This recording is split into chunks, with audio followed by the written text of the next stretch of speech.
Tous les vendeurs Amazon FBA cherchent le même produit. Un produit qui soit léger, incassable, qui rentre dans une boîte à chaussures, qui soit facile à utiliser et bien sûr avec lequel on ne puisse pas se faire mal et avec des marges de 40% net, bien sûr.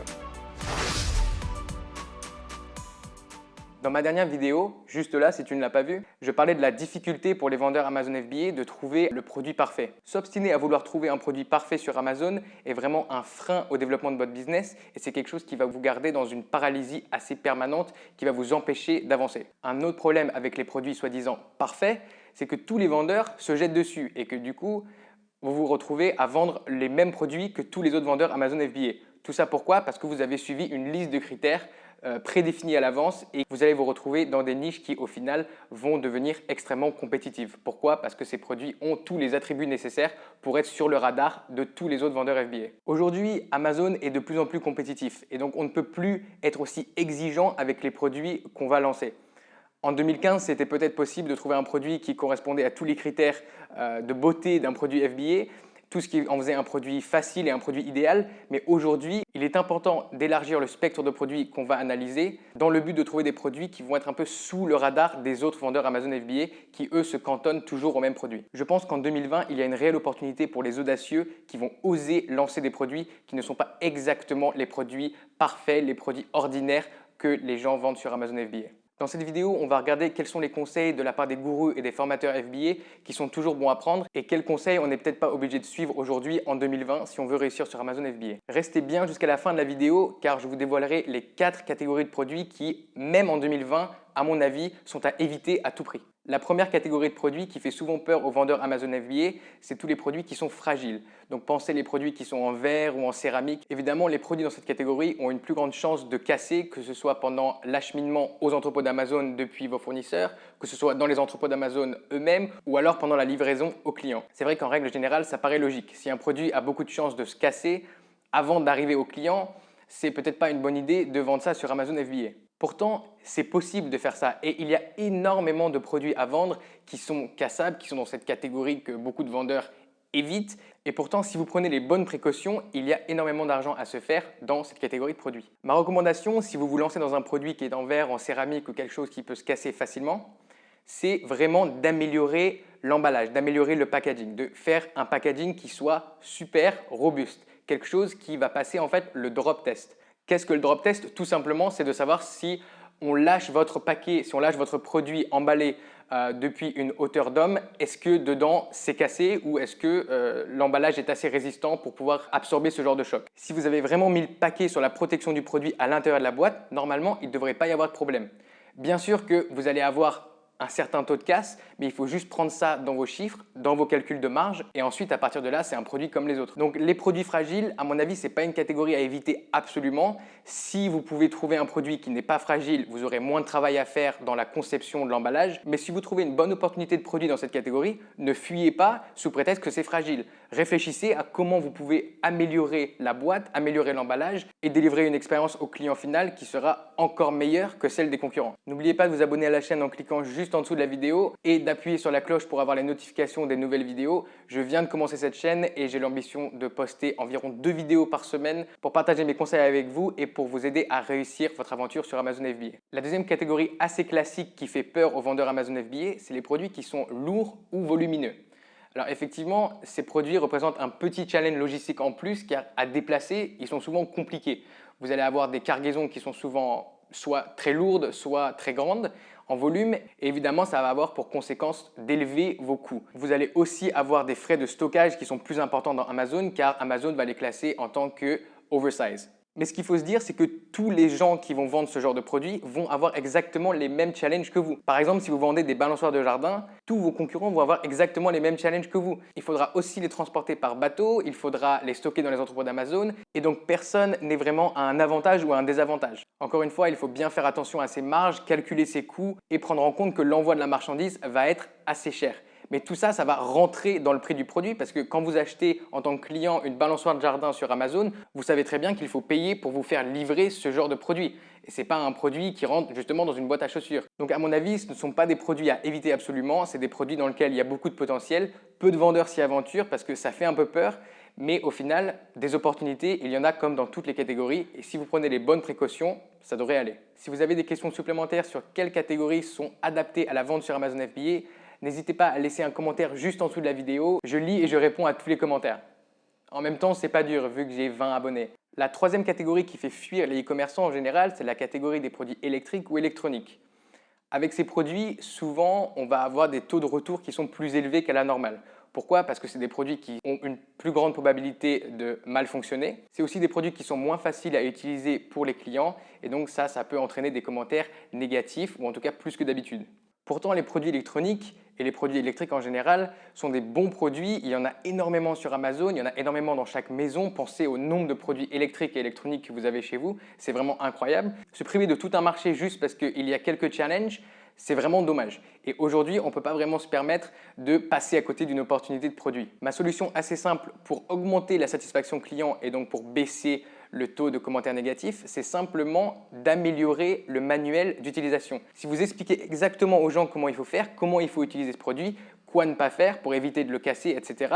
Les gens vont être contents que vous ayez pris le temps de leur expliquer et vous allez globalement avoir des clients qui sont plus satisfaits avec votre produit. Pour faire ça, les méthodes que j'aime bien, il y en a 3. La première, c'est simplement d'améliorer le guide d'utilisation papier et de le mettre dans la boîte. Quand les gens ouvrent la boîte, voilà, ils regarderont le guide d'utilisation. La deuxième chose, c'est d'envoyer un e-book. Donc, une fois que les gens ont acheté votre produit, vous leur envoyez un e-book, soit par Facebook Messenger, soit par email. Un e-book donc, au format PDF dans lequel vous allez expliquer comment faire. Et la troisième méthode que vous pouvez envoyer par email ou par Messenger aussi, c'est de faire une petite vidéo explicative, de montrer aux gens comment utiliser le produit. C'est sans doute la meilleure méthode, c'est celle qui demande le plus de travail, mais les gens répondent en général très bien aux vidéos et une vidéo, ça a vraiment l'avantage d'être visuel. La seule sous-catégorie dans les catégories des produits électriques et électroniques que j'éviterai à tout prix, c'est les produits qui ont des batteries en lithium. Ça, c'est vraiment la galère. Pourquoi? Parce qu'il y a des restrictions énormes sur l'acheminement de ce genre de produit parce qu'il y a un risque d'explosion avec les batteries en lithium. Et donc ça, si vous n'avez pas les bonnes autorisations, si vous ne respectez pas les bonnes règles, ça peut vraiment être compliqué.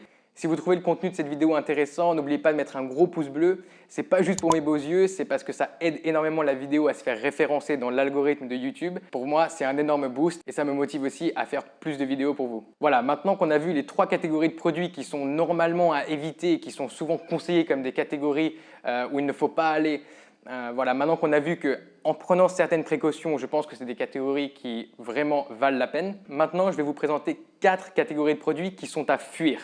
La première catégorie est assez évidente, mais je vais quand même vous le dire très rapidement. C'est tous les produits qui sont sous licence ou brevetés. Donc là, c'est juste, n'y allez pas. C'est-à-dire que vous pouvez avoir des poursuites non seulement légales, vous pouvez vous faire fermer votre compte Amazon, ça ne vaut pas le coup. Donc tout ce qui est Disney, Marvel, tous les trucs comme ça, à éviter. Quand vous trouvez une opportunité de produit, allez regarder sur Internet s'il y a un brevet sur ce produit. S'il y a un brevet, même dans un autre pays, ça peut être un gros problème. Et malheureusement, souvent les usines ne vont pas forcément vous le dire. Si c'est une usine qui n'est pas très sérieuse, elle peut vous le cacher histoire de vous vendre la marchandise tout de même, quitte à ce que vous fassiez poursuivre. Donc regardez si le produit que vous voulez vendre est breveté, regardez s'il n'y a pas une licence ou une marque déposée avant de vous lancer, c'est vraiment super important. Une fois que vous avez fait votre commande, si vous vous en rendez compte, c'est trop tard. La deuxième catégorie de produits qui est vraiment à éviter, c'est tous les produits qui vont avoir un effet de mode. Pensez aux fidget spinners par exemple. Ces opportunités de produits peuvent être sournoises car vous avez un pic de demande, ça fait envie forcément, vous avez envie de prendre la vague des fidget spinners par exemple, mais sauf qu'après le pic de demande, c'est souvent un énorme drop. Et ensuite, vous vous retrouvez avec une cargaison, avec de la marchandise dont vous ne savez pas quoi faire. Souvent aussi, les produits de mode, c'est des produits qui vont attirer énormément de vendeurs, des gens qui vont essayer de capitaliser sur l'opportunité. Et au final, quand le pic de demande s'estompe, tout le monde se retrouve avec sa marchandise, personne ne sait quoi faire avec et du coup, soit vous vendez pour des prix ridicules, soit vous devez carrément détruire la marchandise et là, c'est une énorme perte d'argent. Donc faites attention à des produits comme ça qui sortent de nulle part, qui sont d'un coup dans les mains de tout le monde et qui vont s'estomper dans les semaines ou les mois qui arrivent. Quand vous cherchez un produit sur Amazon FBA, vous savez qu'une bonne opportunité, c'est une opportunité qui va être là sur le long terme, qui va vraiment avoir une demande continue sur plusieurs années. Si vous n'avez pas envie de vous faire du mal pour rien, je vous conseillerais aussi d'éviter les vêtements. La catégorie des vêtements, c'est attirant parce qu'évidemment, il y a d'énormes volumes de vente, mais c'est vraiment pas pour les débutants en tout cas. Vous avez énormément de choses à gérer entre les tailles, les variations de couleurs, le taux de retour qui est absolument immense car évidemment beaucoup de gens vont acheter des habits et vont les retourner parce que ça leur va pas, parce que ça leur plaît pas. Donc je vous recommande vraiment de rester assez loin de ce genre de produit, même si vous trouvez des opportunités intéressantes. C'est vraiment compliqué, surtout quand on débute. La quatrième catégorie de produits que je vous déconseille de vendre sur Amazon FBA, c'est les produits qui sont trop cheap. Les produits qui sont en dessous de 15 ou 12 euros ne valent pas le coup sur Amazon. C'est plus une perte de temps qu'autre chose que d'essayer de vendre des produits qui sont dans ce genre de prix. Quand vous vendez des produits trop cheap, la commission d'Amazon et les frais d'envoi vont vraiment manger toutes vos marges. Donc ça ne vaut pas la peine. En revanche, les produits chers sont une opportunité. On en parle rarement parce que souvent les gens essayent de vendre des produits qui sont entre 20 et 60 euros, on va dire, sur Amazon. Mais les produits qui sont au-dessus de 100, au-dessus de 200 euros, plusieurs centaines d'euros se vendent aussi. Certes, il y a moins de volume, mais c'est souvent des produits sur lesquels vous allez avoir des marges plus intéressantes. Donc rien qu'en vendant une, deux ou trois unités par jour, si vous faites 100 euros de marge par unité, vous n'avez pas besoin de vendre beaucoup de volume pour avoir un bon profit. La seule chose importante, c'est vraiment de faire attention à la qualité. Si vous vendez des produits à ce prix-là, il faut vraiment s'assurer que la qualité suit derrière. Si vous vendez quelque chose pour 300 euros sur Amazon, mais que c'est un truc en plastique made in China, ça va peut-être pas le faire. Et le dernier point, la dernière catégorie bonus sur laquelle je voulais vous mettre en garde, c'est tous les produits qui ont été mis en avant par un YouTuber ou un influenceur à un moment. Il faut se dire que ces produits-là ont été vus par des milliers, des dizaines de milliers de gens qui sont tous intéressés dans la vente sur FBA. Donc vous vous dites bien qu'à partir du moment où le produit a été exposé à une audience de ce type, il est grillé, c'est plus possible. Même s'il n'y a que 1% des gens qui ont vu la vidéo qui se lance et qu'il n'y en a encore que 1% qui l'amènent sur le marché, vous allez avoir un niveau de concurrence qui va être disproportionné par rapport à la niche. Donc faites attention. Quand vous pensez avoir trouvé une bonne opportunité de produit, allez voir sur YouTube, allez voir sur Instagram si ce n'est pas un produit qui a déjà été présenté comme une bonne opportunité de niche à une audience de 20 ou 30 000 personnes. Pour conclure cette vidéo, je vous dirais qu'il ne faut pas hésiter à sortir du moule, qu'il ne faut pas rester dans la moyenne de tous les vendeurs Amazon FBA, sinon vous allez avoir des résultats moyens. Mais n'oubliez pas que le principal, c'est de se lancer sur Amazon FBA avant tout. C'est mieux de se lancer avec un produit qui certes ne remplit pas tous les critères d'un produit idéal que de ne pas se lancer du tout. Quand vous prenez des risques et que vous sortez un petit peu des sentiers battus, quand vous sortez des produits ordinaires qui sont vendus par les vendeurs Amazon FBA, c'est comme si vous aviez laissé une grande partie de la concurrence derrière vous. Quel que soit le produit que vous allez choisir, adaptez votre effort et votre travail pour rendre le produit meilleur que les autres. Prenez les bonnes précautions quand vous avez choisi un produit qui sort un petit peu de l'ordinaire. Ajustez vos marges, faites vos calculs, ajustez l'emballage du produit avec un bon packaging et faites une inspection poussée de la marchandise et normalement, tout se passera bien. Si vous avez trouvé cette vidéo utile, n'oubliez pas de laisser un gros pouce bleu, de vous abonner à la chaîne et d'activer les notifications pour recevoir toutes mes nouvelles vidéos. Je vous retrouve très vite dans une nouvelle vidéo pour vous donner plus de conseils sur comment lancer et réussir votre business Amazon FBA.